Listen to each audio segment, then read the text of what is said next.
Die hoeveelheid H2A vrouens wat my hierdie week al gekontak het, is skrikwekkend en dit is vandag eers Dinsdag. Vrouens wat moeg is om alles alleen te doen en vrouens wat moeg is daarvoor terwyl hulle alles alleen doen om nog steeds te werk. Want ons H2A inkomstes is nie meer genoeg nie. Ons wil help bydra aan die huishouding.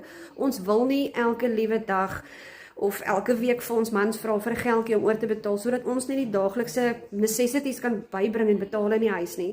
Ek verstaan dit, 100% want ek was ook daar. Ek was daar vir 8 jaar lank. Ek het my werk na die pandemie verloor. Ek het nooit ophou werk nadat my man in Amerika begin werk het nie. Ek het aanhou werk en ek het selfs deur 'n geboorte alleen gegaan. Ons dogtertjie het my man vir die eerste keer op die lughawe ontmoet toe sy 4 maande oud was. Sy het gedink 'n foon se skerm noem 'n mens pappa. En toe ek my werk verloor het, het ek van die huis af begin werk. Ek het my eie besigheid opgebou en dit was sekerlik die grootste fout wat ek nog kon maak want ek het my heeltemal uitgebrand. 18 ure werksdae, mamma alleen, tydelike enkel mamma basies en ek kon nie meer so aangaan nie. My man kon nie aangaan nie. Sy oë was elke keer as ons mekaar gevideo call het, jy kon sien sy oë, hy was dood van binne.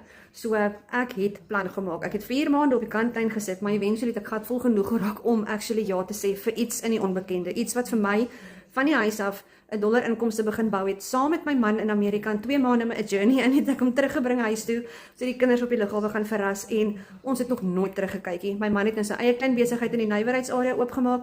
Ek is nou met voltydse stay-at-home mamma. Ek het my besigheid se deure al 'n week, 2 weke voor ek hom teruggebring het huis toe, het ek my besigheid al toegemaak. So dit is moontlik in Suid-Afrika om 'n inkomste van jou foon af te bou rondom jou besige mamma skedule, rondom jou alles wat jy letterlik moet behartig as mamma en pappa. En ja, hierdie was vir ons life-changing gewees en as jy die info soek, kom chat met my, kom vra vir 'n video call met my, ek chat met die grootste liefde saam met jou. Sit net vir my H2A in die comments en ek stuur vir jou my nommer en jy kontak my. Follow my asseblief want hierdie is my enigste account, die scammers gaan jou probeer in die hande kry. Okay, love you, bye!